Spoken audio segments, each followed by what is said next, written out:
All right, so I just got off work and had a little bit of free time.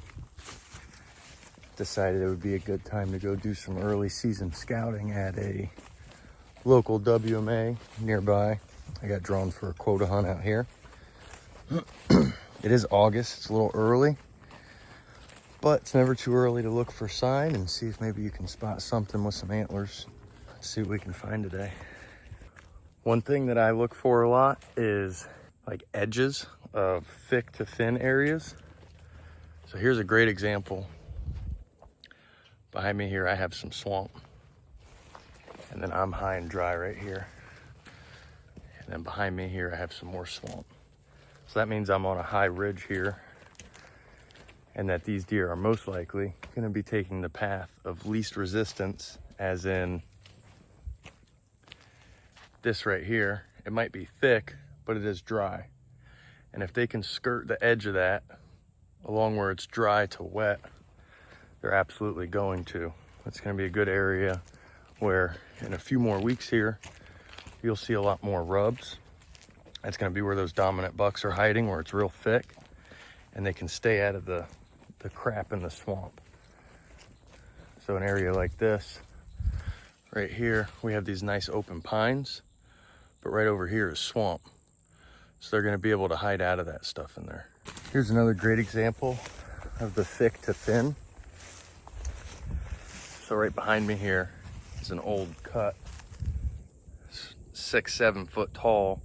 The deer will go through there, but then right here is some nice thin pine woods. And as you can see, right here is a beat down game trail right along the edge of that. That's something that those deer are gonna try and favor too. So here's another something I like to look for. This is a old cut here as well, but this is a nice, what I call a finger of the wood line coming out, and it isn't very thick, but it continues out into that next bit of clear cut there. In my opinion, the deer are gonna follow that on the edge of it or in the middle of that finger out into the cut this way. So rather than getting on a tree way out in the middle of that clear cut there and looking as far as I can see, I'd rather be looking inside one of these fingers here, because that's what the deer are most likely to follow. Oak trees in Florida, at least, are my ticket.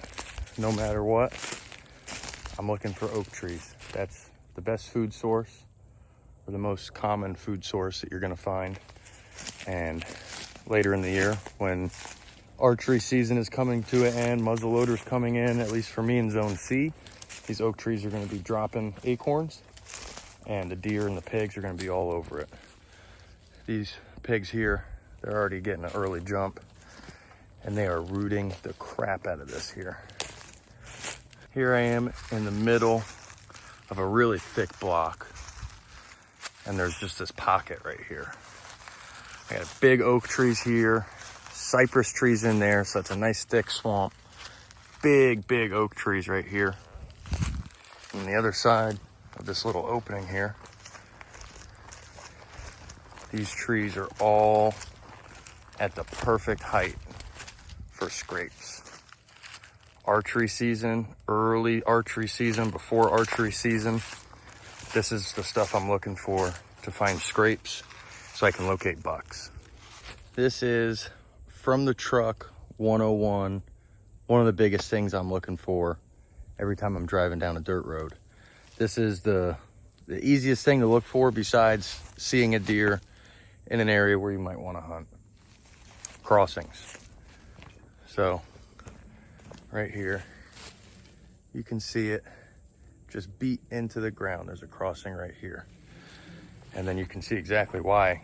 In this scenario, on the opposite side of the road, it's a nice little opening here that most likely the deer are eating in at nighttime, and they're going across the street here to maybe bed up when the sun starts to come up. But for me, that is the first thing that I'm always looking for if I'm just driving down the road in a WMA in my truck. Crossings. Crossings are such an easy way to go ahead and maybe find a good food source, such as an oak tree out in an old clear cut like this, or maybe it's gonna lead you right to bedding. But crossings, crossings, crossings. First thing you always wanna look for. Here's another good example of a crossing. You can see that it is just beat down into the woods here. Can't see exactly where they're coming from on this side. Oh, right here, you can see a little bit of a trail starting and going out into that cut there. So they could be bedded down out there. They could be going to eat underneath this oak tree here. Could be a million reasons why. A lot of the times I don't care why. I just care that they're there.